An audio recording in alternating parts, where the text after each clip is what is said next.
चलना है बड़ी दूरी, चलना बड़ी दूरी, अरे गुरव नंदन बोला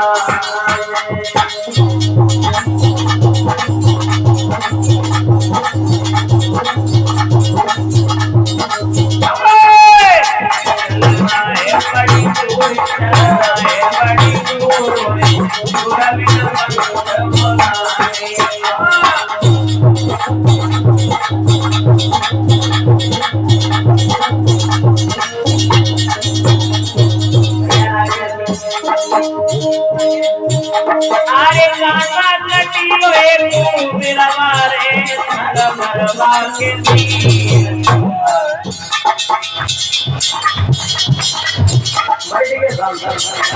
ये धोनी ना तुम बच्चे ऐसे बैठे हो हमका नहीं ना लावे जो बोलो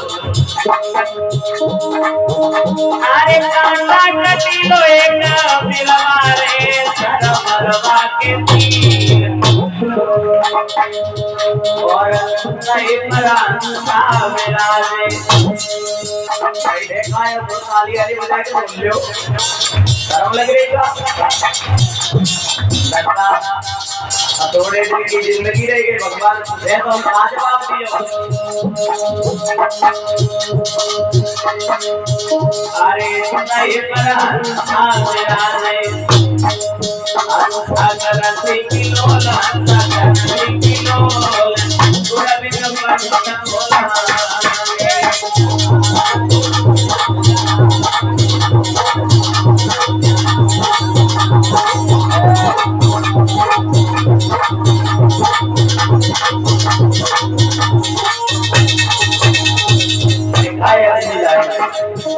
अरे भक्त सागर ये अगम माहिला गई बल्ली और कैसे मारा करियो शुरू कर ले जब वहां पहुंचोगे तो बोलने का कारण जरूर लगे भक्त सागर ये अगम माहिला गई बल्ली अरे कैसे मारा करियो सतगुरु सुमरिया अरे गुरु मत बोला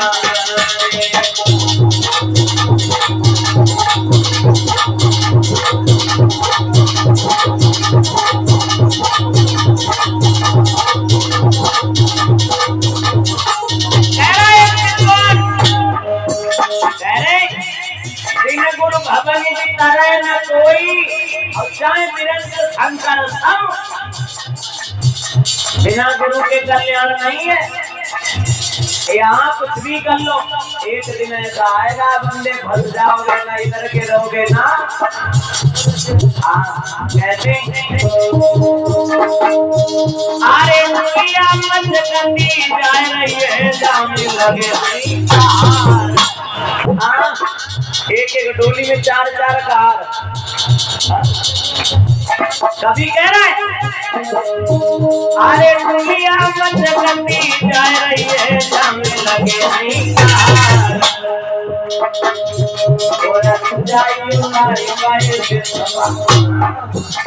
कहाँ अरे जाई उंगारी पाए से सवा दुआर दुआर पूरा भी सब बोला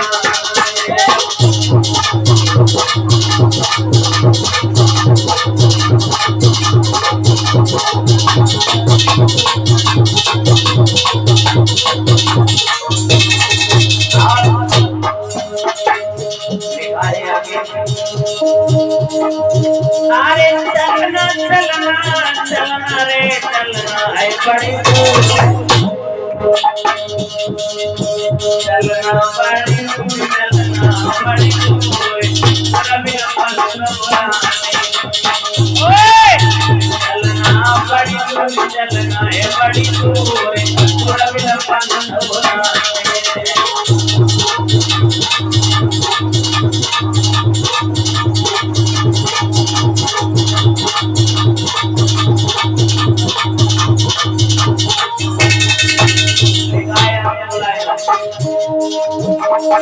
अगर भगवान के यहाँ जाना है तो बड़ी सुंदर कल्पना की है।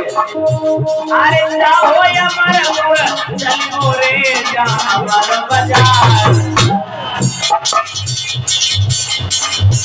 जाइए वाली बाजार में हंसी मिला जो कुछ सुनाई मिली। हाँ मैं बता रहे रुणालू मुझे दूर हाँ दूसरी बाजार है। अरे जाओ अमरपुर चलो रे जामर बाजार, और सतसंगी मरी के चलो ये नाव तो बद्दा गली गाड़ी के बैठ जाता होन जाओ इल्लो में लगे होन जाई तो ये करियो कई तो हुआ हां सतगुरु मरिया गुरु मरिया अरे पूरा में नंबर बोला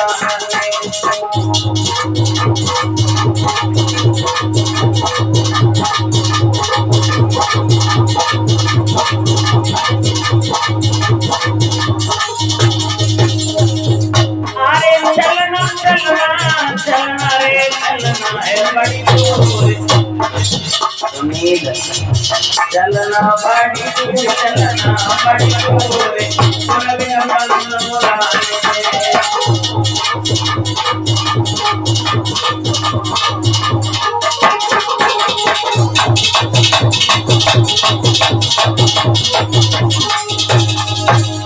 बोलिए बालाजी महाराज की, सतगुरुदेव भगवान की।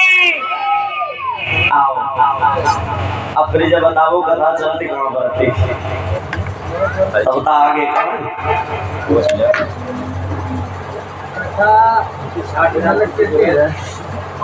समाप्त हो गए। जय 60,000 पुत्र किनके उधर से जन्मे थे।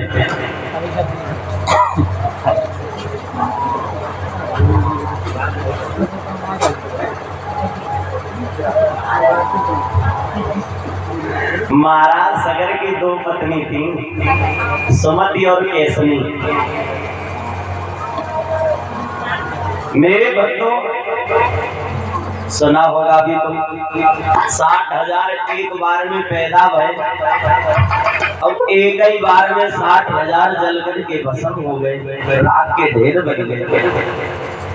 समझने वाली बात तो ये है परीक्षित महाराज, एक विद्वान ये कहता है अगर देखा जाए वास्तविक तो जी घर में 60,000 हुए और 60,000 नहीं बल्कि 60,000 एक पुत्र था। एक तो उनके बिंदु से पैदा हुआ था जिसका नाम था असमंजस। तो असमंजस जो थे उनको जब पता लगा कि मेरे भाई सब ऋषि के श्राप से जल करके भस्म हो गए, और ये भी कपिल तो प्रमाण ये मिला भगवान के ही अवतार थे, 24वां अवतार भगवान का ही है।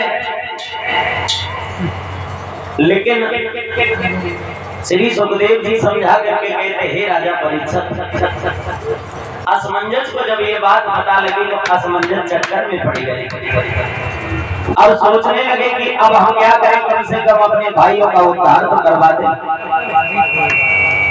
तो उद्धार करवाने के लिए परीक्षित महाराज विचार किया कि हमें मैया गंगा को भूतल पर लाना पड़ेगा, क्योंकि अगर दुनिया में कोई मुक्ति चाहता है, मुक्ति तो कभी ये कह रहा है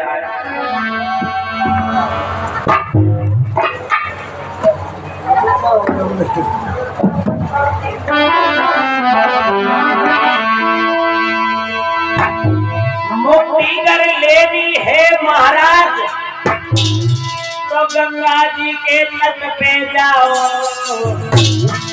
अब भक्ति जो हृदय में करनी है तो यमुना के तो पास आओ।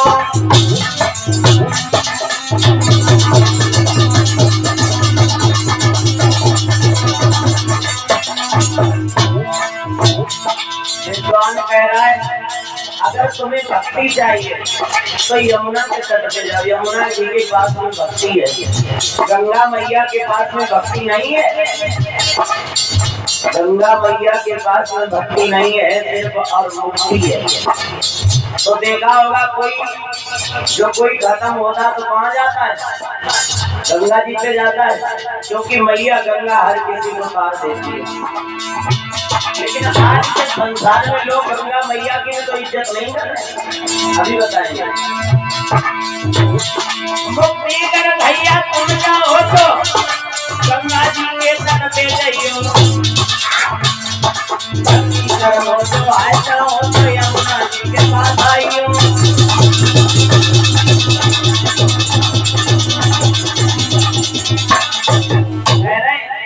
अगर भक्ति चाहो तो यमुना के पास जाओ, मुक्ति चाहो तो गंगा के पास आ जाओ। अब कारण ये है ना, आजकल हम देखते हैं गंगा मैया का कोई सम्मान नहीं करता हो तो बताओ। यहाँ से लोग जाते हैं गंगा जी में स्नान करने, कोई अमावस्या पूर्णमासी जो पड़ती है अमावस, तो लोग जाते गंगा स्नान करने को। तो गंगा में ये बताओ कहीं किस किताब में लिखा है कि गंगा में कूद के स्नान करना चाहिए? किसमें लिखा है? ठीक है, मान लो थोड़ी देर को तुम लोग ये सोचोगे कि वो तो जल भरा है, जल ठीक है, जो तो शरीर हुए प्राण तो अंदर आए। तो अभी तुम्हारे ऊपर कोई कूदे तो तुम्हें दर्द होगा या नहीं होगा? हमने देखा, चलो ये तो छोड़ो बात, लोग जाते गंगा मैया में घुस गए, अब रिवाइव ले लिया तो बालू दांत साफ कर, अब दांत साफ कर तो ठीक है, अच्छी बात है, से करके कुल। अब बताओ, अपने आप गंगा मैया को दूषित करते, जाते पाप उतारने को औलाद के उल्टे ले आते। दूसरी बात, अब यहाँ के लोग, हम देखो नौजवानों की तो बातें छोड़ दो, गंगा मैया में अपने महल को नहीं छटाना चाहिए। सो तो हमने देखो आज की पीढ़ी के लोग जाते हमारे जैसे नौजवान, तो वे क्या करते, ठीक है तो इसे करके कहा था आज के महल छिटाया होता मस्त ब्यूटीफुल, अब कब मतलब महल चढ़िए ना शरीर पर। और दूसरी बात और एक बात, हमने बुजुर्गों को देखा है, बुजुर्गों को जिनकी 50-55-60 साल उम्र है, हमने देखो हमारे बाबा हमें लिवाए गए एक बार छोटे पे, तो बाबा गए गांव के और 4-6 लोग गए, तो उन्हें नहाई लो, बाद में धोई लो, अपनों ने करो बस नचोल लो, भाई में गला पटा लो, धरे के किनारे चप्पल दहे पानी दहे पानी दहे पानी, अब सब चप्पल को पानी को सब जाएगा मारो उल्टो गंगा जी में। तो जे कोई सम्मान नहीं कर रहा है, ये सब अपमान की डगर खोल ले। सुनो, गंगा मैया तो बोतल पे आ भी नहीं रही थी। असमंजस जो थे उन्होंने मन में विचार तो कर लिया कि गंगा को बोतल पे लाना पड़ेगा तभी उद्धार होगा, तो कितनी बात सोच करके वो तो चल दिए, जाकर के वन में पहुंचे। अब वन में इन्होंने घोर तपस्या की।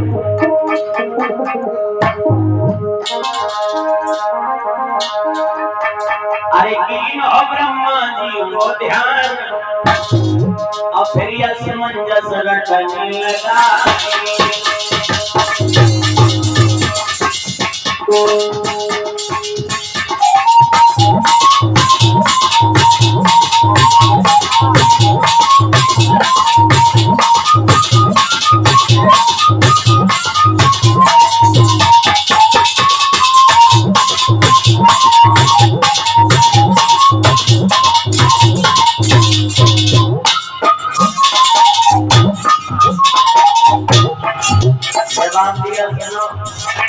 हम बताएं,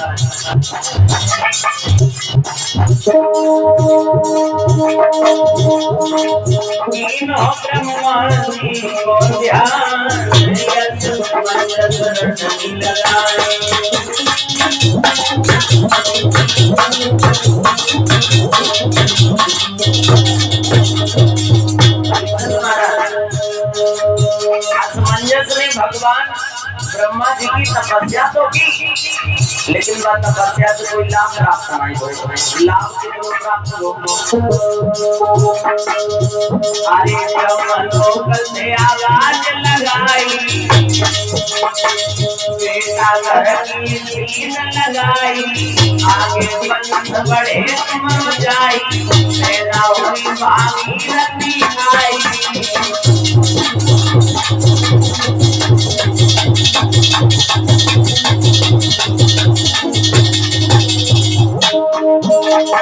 सेना हुई भागीरथी आई, बे गंगा को भूतल पे लाई, भूतल पे लाई। और भैया उद्धार करवाई, उदार से घर की सील लगाई।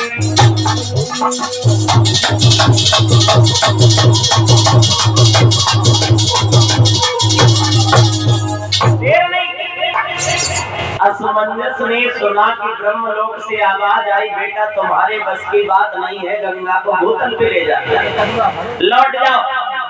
तुम्हारे आगे वंश में भागीरथी आएंगे, वो मैया गंगा को भूतल पर लेकर के जाएंगे। असमंजस जो थे वहां से लौट आए। लौटने के बाद काफी समय बीत गया। अब असमंजस के पुत्र हुआ जिसका नाम पड़ा अंशुमान। अंशुमान के पुत्र हुए थे दिलीप, और दिलीप के पुत्र हुए थे महाराज भागीरथी। परीक्षित महाराज भागीरथी जब कुछ सियाने हुए, विद्या से परिपूर्ण हुए, इन्होंने विचार किया, इन्हें ज्ञात हुआ कि हमारे पूर्वज जो थे एक ऋषि के श्राप से जल करके भस्म हो गए, उनका उद्धार होना। तो उन्होंने देर नहीं की, विचार किया कि अब हमें अपने पूर्वजों का उद्धार करवा देना चाहिए। ऐसा विचार करने के बाद चल दिए वन में जाकर के इन्होंने घनघोर तपस्या की, ब्रह्मा जी को प्रसन्न कर लिया। और प्रसन्न करने के बाद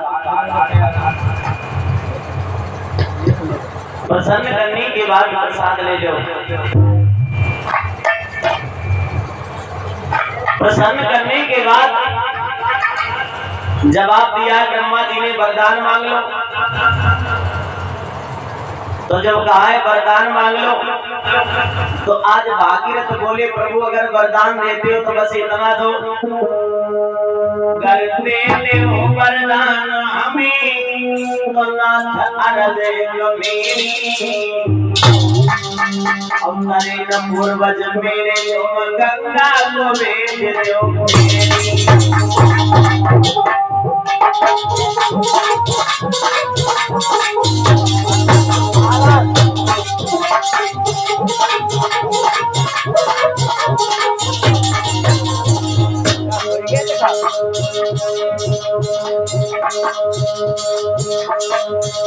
गंगा को भेज दो मेरी, गंगा को भेज दो मेरी। तुम्हारे पूर्वज मेरे मन को जान रहे मेरी।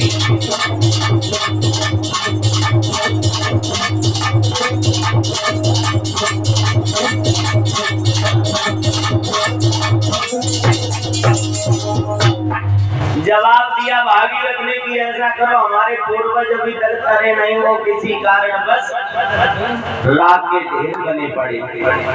आप गंगा जी को भूतल पर हमारे साथ में भेजो, बस इतना ही मांगने आया। ब्रह्मा जी कहने लगे, देखो भागीरथ, ये काम जो है मेरे बस का तो नहीं है, क्योंकि गंगा जी की बात है तो चलो हम गंगा जी से चल करके बात तो करेंगे। अब वो जाएं न जाएं बताओ उनकी मर्जी। बोले ठीक है। ब्रह्मा जी अपने साथ में भागीरथ को लेकर के जा करके ब्रह्मलोक में पहुंचे।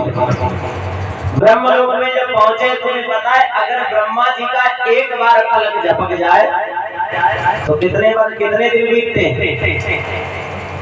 ब्रह्मा जी का अगर एक बार पलक झपक जाए तो पृथ्वी पर कितने दिन बीतते हैं, कितने दिन बीतते हैं।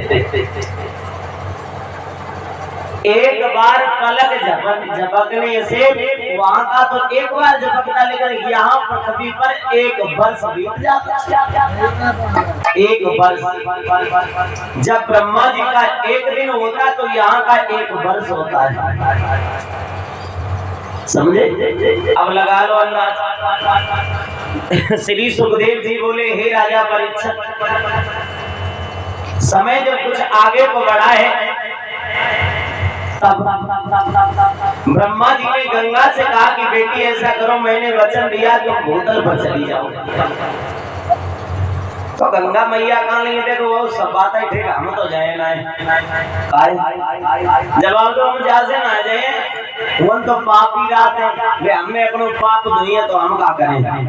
तो ब्रह्मा जी ने जवाब दो, सुनो बेटी गंगा, अगर पापी तुम में स्नान करें तो आपको उपाय हम तुम्हें बता दे रहे। यदि पापी तुम में स्नान करे तो पाप इकट्ठा कर लेना। जैसे खेत आग बनाए जाते तो पाप को गठरा बनाए के लिए घास को गठरा बनाए लिया, वैसे ही पाप को गठरा बनाती। कैसे? और ले जाके बेटी गंगा और जाई समुद्र को दे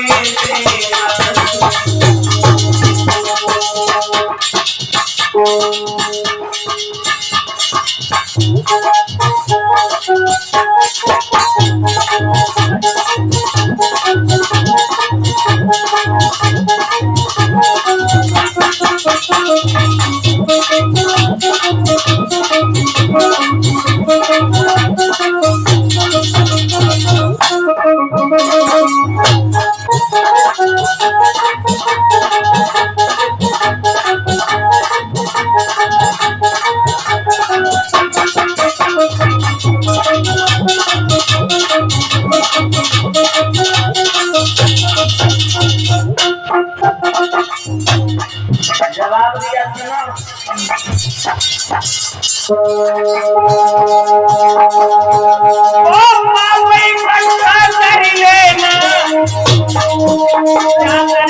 समुद्र को दे देना, तब समुद्र चिल्लाए के बोले, तो मुंह को क्यों दिए चले जाना।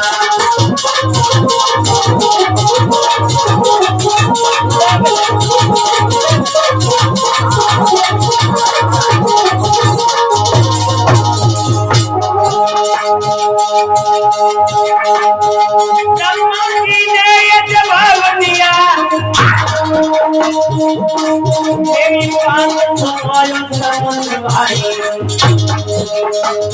या तो पापी तुम्हें स्नान करे वो पाप के देने जाए।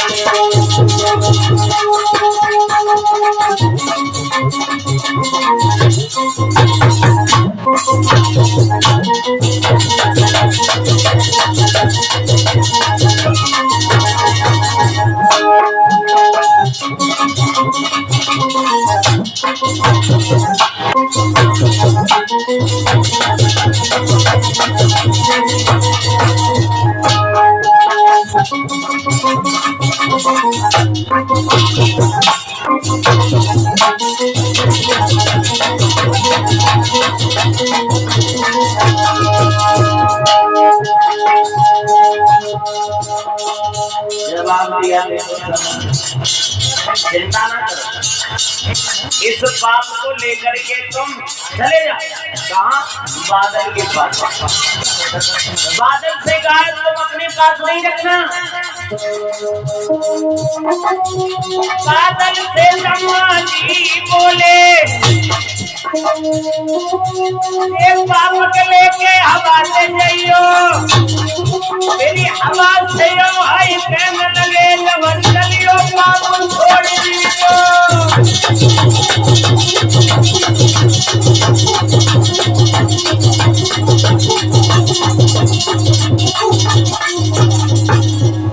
जवाब दिया है, देखो अगर पापी तुम में स्नान करे तो वह पाप को एक गठरा बनाए तो समुद्र को दे दियो, समुद्र से कहीं तुम बादल को दे दियो, बादल से कहीं तुम हवा को दे देना। अब हवा क्या करेगी? हवा जब चलती है तो पाप को गटरा यूं ही छोड़ दिया जाता है। जैसे हम तुम पाप दे आए, समय बीतने के बाद जैसे स्नान करने का कोई अमावस जब पूर्णमासी आती तो उसका समय होता है, इतने बजे से इतने बजे तक। उसके बाद में पाप पहुंच जाता जब हवा के पास, हवा में फिर छोड़ दिया जाता है। तो जब हवा में छोड़ा जाता है तो वो पाप हमारे तुम्हारे ऊपर फिर आ जाता है। बोलिए गंगा मैया की। पाप कहाँ गया? कहीं नहीं गया, वो घूम गए के चक्कर लगाए, थोड़ी देर को आए हमारे तुम्हारे को। तो गंगा मैया का लगे अच्छा चलो ठीक है चले तो जाइए। अब तुम्हें पता है पाप घूम गए तो आ जाते वो तो लदी जाते, लेकिन आधो पाप हम लोग खा ही जाते हैं। आधा पाप तो हम लोग खा जाते हैं। अब विचार करते हो पाप पाप हम कब खाएंगे? कोई जान में पाप खाई जाए? पाप तो कोई जान में करिए नहीं भाई, वो तो बहुत दूर की बात है, लेकिन खा तो जाते हैं भाई। नमक तो हर व्यक्ति खाता है ना। अब कहां से आते हैं?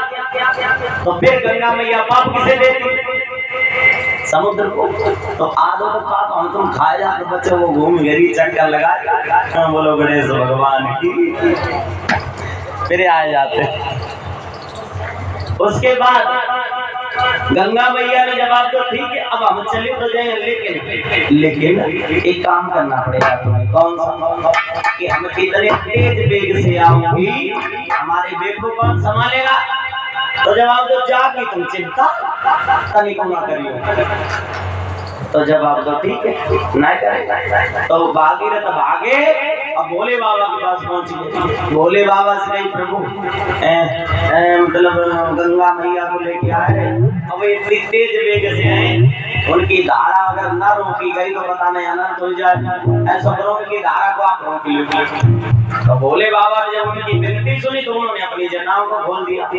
जब जटाओं को खोला गंगा मैया को आदेश दिया, गंगा मैया चीरती हुई पहाड़ों को चली आ रही। अब भोले बाबा की जटाओं में बोलिए गंगा मैया की। जब भोले बाबा की जटाओं में फंस गई तो भागीरथ ने भोले बाबा की विनती की। तो भोले बाबा ने खुश होकर के 3 धारे छोड़ ली। कितनी? 3। एक आकाश में, एक पाताल में, एक हमारी इस पावनमयी भूतल पर, जिससे आज हम सब नहा करके करते हैं। हाँ, तो गंगा मैया जब विश्व में फैलने लगी तब हम दोनों लपड़ा हुआ। तब का जब गंगा मैया विश्व में फैली तो मतलब तो कहा देखो जंगी ऋषि महाराज की कुटिया पड़ती थी बीच में, तो उनकी कुटिया बहन को नंबर आ तो उनने कहा करो गंगा मैया कैसे उंजली भर आचमन करी। जो आचमन करी गए गंगा मैया पेट में चली गई।